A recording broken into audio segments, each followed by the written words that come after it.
Hello, everybody. Welcome to the Political Vigilante Roadshow in the studio. It's my monthly interview with Patreon supporter Mitchell Heldt. We're doing it in person. Come on, guys. I'll come to you, sort of. If I'm doing a show near you and you're a $25 video supporter, you can see the glamour of show business in my illustrious room here. I went to the store and I got some of this and some almond milk. So it's been a nonstop party here in my hotel room. What with drinking kombucha and vegan yogurt. So it's been that's the life on the road. It's for me. I'm not the partying type like many of the other comics. And Mitch today brought rubber gloves. Normally I'd be a little weirded out if a guy showed up at my hotel room with rubber gloves on. I would be like, well, what's this guy into? So Mitch, first of all, thank you for supporting the show on the Patreon and bringing rubber gloves. This is, I think, maybe one of the weirdest videos I've done thus far. So what did you want to talk about today? Well, even though we got the rubber gloves on, the reason I have the rubber gloves is just, I know there was some mold in the room and I didn't want to expose Graham to it. Oh, thank you. And a lot of people have a lot of questions about 3D printing, and a lot of people think it's going to be like Star Trek. Once you have a 3D printer, everything's going to work fine. Right. I can just print myself a new car and a spaceship and a boat and whatever else. So even people that are experienced have some issues. And here is a 3D part, and you can see it has these wiggles, and these are called supports. And you got to break those supports out to end up with a hollow hole. And so it's a lot of work. If something's round, it's very difficult for it to actually print without support. So to print without support, I do this. This is the diamond shape on top doesn't require any support. So then I can put my part together and fit. So this is all printed. This is done with 3D printing. These are 3D printed. Okay. This is the first one. So that's the one that had the mold on it. And it had ears on it for screws. It has clearance for a little part that went on top. What is this? This holds a test gauge for water purification. Okay. And it's really beefy and strong. And first option when you're trying something out is, what do I need to do to get the job done? Okay, first one. Every bit of function that I needed was there. I could get it in, but I had to put in 2 screws, had to assemble parts to it, and then had to put parts together and make it fit. And so it takes a lot of plastic, and I plan on reproducing this for an entire town. So of course I'm not going to want to have that many parts. So the next one, I got rid of the ears, and so that first one you showed us as a test version. Test version, proof of concept. Okay. This was the second one that has, I've been looking at my way, it has ability to stick a screwdriver down this slot and put the hole directly into the back of this side. So I could stick it up on something, put the screws in, no need for ears, and it cuts down on the amount of parts. But this still had the need for all of the support parts to be printed. And then I print this part upside down. Oops, I got backwards. Print this side upside down so I don't need any supports at all, except for underneath these little tooth that held part in. And then the final iteration, of course, was make the screw go in the top, have enough clearance for the extra part that hangs out the top, and have my clearance for the tubes coming out on the bottom. And the purpose of the little teardrop shapes is just to save plastic. Now this plastic, in 100 years, will become tree food. How so? It's a plastic that is a time life, and then it returns to cornstarch. Oh, so this is a plant-based plastic? Yes. Oh, fantastic. Look at that. And so does this mess with the structural integrity, these teardrop things? No. Not at all. Not at all. It's all excess. So this is a way now, 3D printing, you can decide whatever the materials are, and there's plant-based plastics you can use. Plant-based plastics, you can reuse, pop out, bottles. You can do other things. And how can you reuse the pop bottles for that? People buy grinders, and they buy little things that make filament, and it puts it back into a line. Really? Or it's even easier if you buy it. Somebody else does it all in a batch for you. They clean out the labels and everything for you. And then oh wow! So that's recycled plastic bottles. Yeah. It's a real easy for them to do. Right now, a lot of bottles are being recycled for use in. Can we take the gloves off? Yeah, we can take the gloves off. Just two guys that met on the internet, hanging out in a hotel room wearing rubber gloves. There's nothing weird about it at all. Oh yeah, and the people at the door were laughing pretty bad. Showing up to go see a comedian with a box of kitty litter and rubber gloves. There's nothing weird about this at all. There's nothing suspect. There's nothing odd. Totally fine. Totally fine. So and to make a system like where the 3D printers are really handy, I needed something to hold a tube, and I needed to hold a certain distance away from a piece of wood. So of course it took an hour to print this.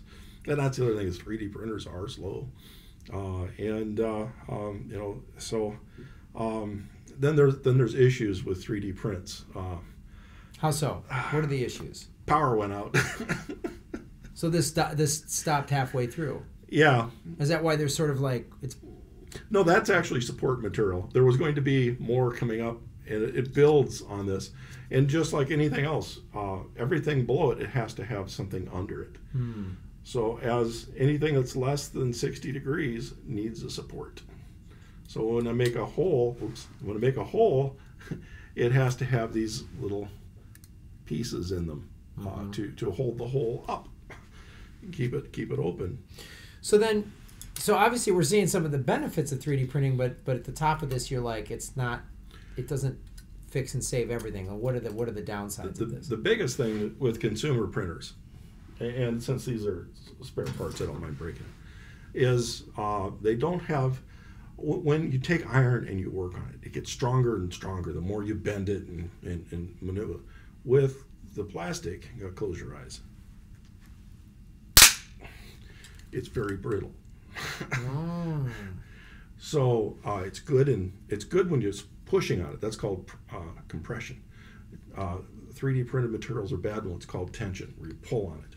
So they'll break easy. And different materials are less brittle than others. Okay. And the less brittle material it is tends to be the more difficult to work with. So again, this was an extra part. So how do we overcome this? Since obviously there's some distinctive benefits. You can recycle plastic. You can use plant-based plastics. Is the recycled and plant-based plastics? Are you using those together? Are you combining them? Or are they two separate? You can. But obviously the recycled plastic isn't biodegradable or compostable. Well, and again, that's mostly our recycling system. We are not really well geared. It is possible to completely disintegrate plastic and leave no waste, but then you produce carbon dioxide. Because I think I saw this interview with this woman, Allison, and I forget her last name, but she's a surfer from Kauai, but she's a big banning, or ending plastic, because she does these videos where she's literally like on a paddleboard through just like oceans of plastic. And one of the things she said in this interview on this podcast, Travel Tales podcast, she goes, we can't recycle our way out of this.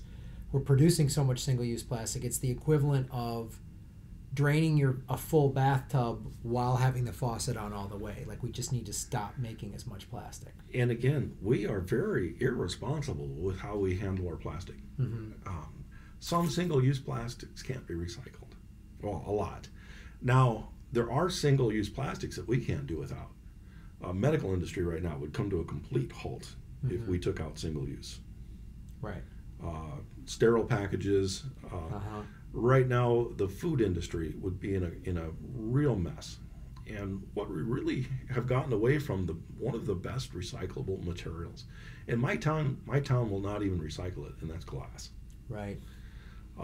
And the best place to recycle glass is in the American desert with sunlight. How? Heat it up. Oh. Yeah, we used to be, I mean, everything used to be glass. Yeah. 60, 70 years ago before plastics came along. And maybe everything shouldn't be glass. Plastic is usually a lot safer around children. Sure. So you're not going to shatter it and whatever. But there is a lot of instances where we're transporting fluids that I think I would like to see us go back to using glass. And you know, at a restaurant or whatever, they use glass because it's just it lasts so long. Right. And it's just and Hawaii isn't the only island that has it. There's an island group called Kiribati that is just a, you know, it's so hot there it's difficult for people to do the labor to keep the island clean. But it's also an American graveyard. Really, just all the waste that's floating in the oceans just ends up there because of the currents. World War II, we've got we have like 100,000 American soldiers buried there. Really? I can't remember the exact amount, but it's just an unbelievable amount. I would imagine this is in the South Pacific. Central Pacific. It's okay. 4 degrees. So again, we completely do not pay attention to the amount of garbage that's in the ocean. Well, yeah, I've talked about this before. There's currently 5 islands of floating garbage that are in all 5 of our oceans, and they're primarily plastics. And, you know, to me, it would be part of an actual Green New Deal, not the condescending to small children Dianne Feinstein one that we just saw that I'm going to do a complete video on. This is one of the more offensive things I've seen. But like a real one, and I would think because I use a lot of compostable plastics just in my daily life, you know, and I'm seeing more and more of them, of plant-based plastics that you can literally put in a compost heap and they disintegrate. Yeah.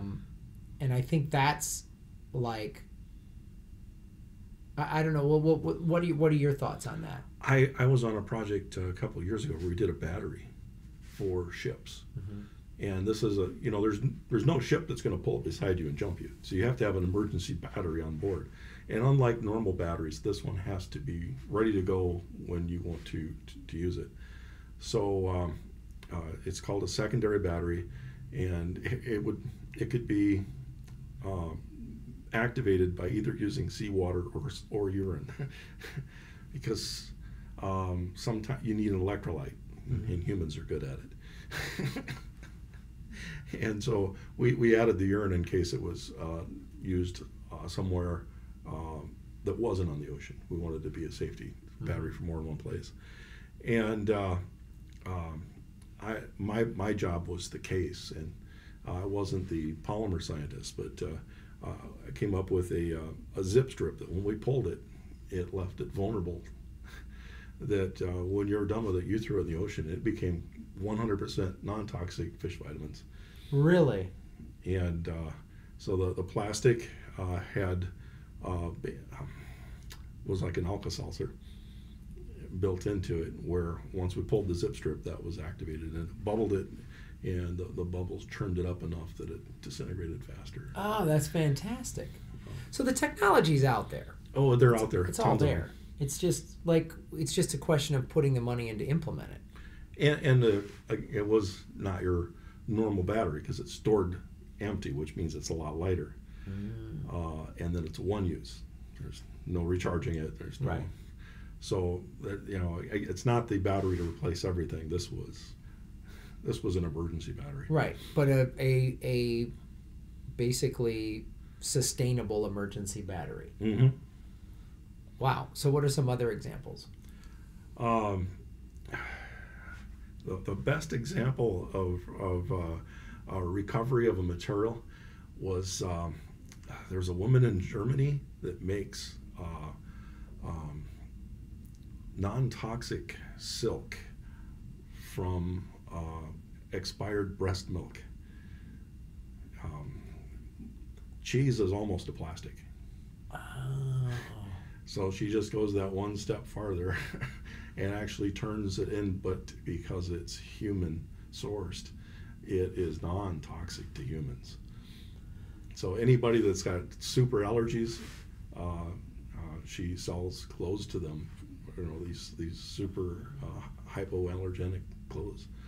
That's fantastic. I mean, this is the thing I talk about a lot with regards to the Green New Deal of we just need, part of the Green New Deal would be to put money into research, or even just products like that exist, or things people have already figured out, but they just need money behind them to put on a mass scale. Yeah. Well, you have all these young mothers that have to go down to the plasma bank and sell their plasma.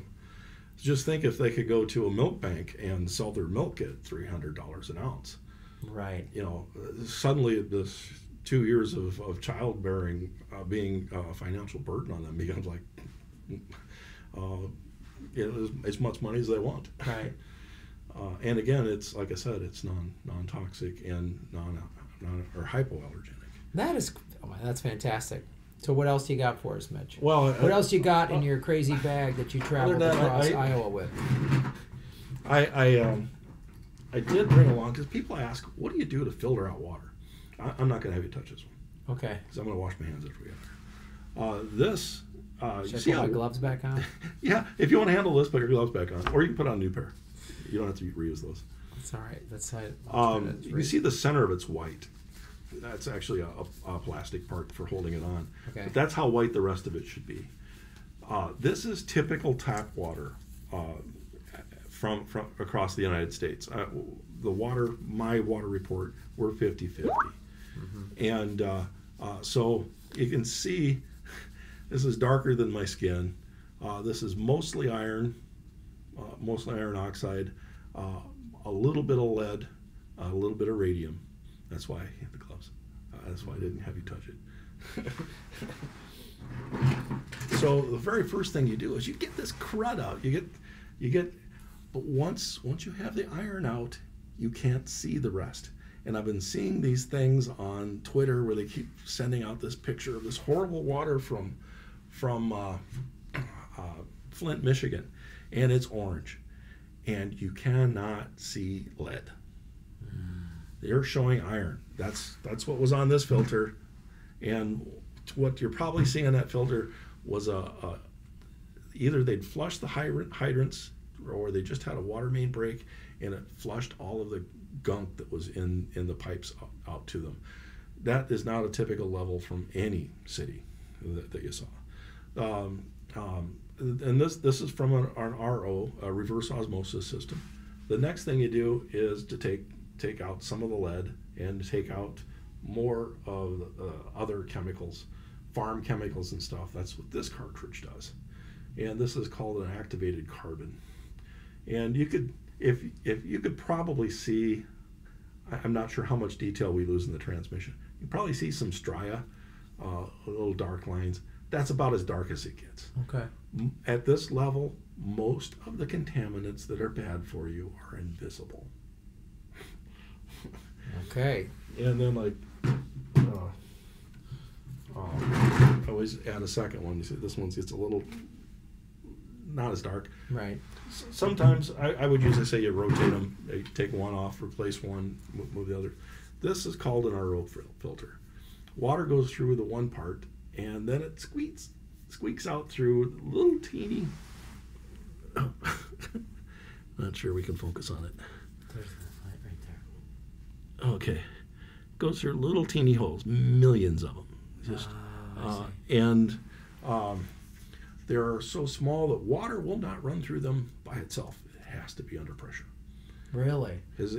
And basically, if something is large enough for water to flow through, it's large enough for bad stuff to flow through. Which really puts in doubt a lot of these filters that you put in your refrigerator. It drips through all of it. And they will reduce some. But they're using other chemistry that would probably scare more people if they read the package. So this is just basically a mechanical filter, but it works at very high pressure. Okay. And it goes. And I didn't want to keep you too long because I know we got to get going. And I got to get this back out to the car.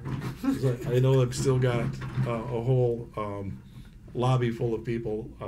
You heard them laughing when I came in. And I guess we have something to say about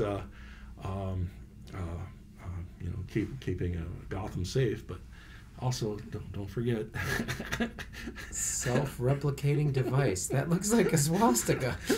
Oh, geez, maybe it does. It's kind of a gnarly thing, dude. I should go make another one. Yeah, I would. I'd find one that's a little less Nazi-like. Well, actually, a lot of people do kind of consider automated devices Nazi-like. Oh, okay. Well. And we probably should kill the show, and I'll let you finish up. Well, Mitchell, thank you so much for coming out this way. I've got a show. I'm doing shows this whole week in Chicago. One more night in today's 21. So 23 through March 2nd in St. Charles, downtown, and Rosemont. So go to grahamelwood.com for tickets. And then, of course, if you want to support the show at patreon.com/grahamelwood at $25 a month, I'll do a video interview with you. Unless I'm somehow within a 6-hour drive, then you can load up a kitty litter box and come to my hotel room with plastic gloves, and we can have ourselves a fantastic party. So thank you so much for watching the show. Like, subscribe, watch the ads all the way through. When you click skip ad, I don't get paid. Even just comments, anything, a smiley face, all that stuff helps track the analytics and share these videos out into the internet. That helps the show very much. And thank you so much. You're making Gotham great again.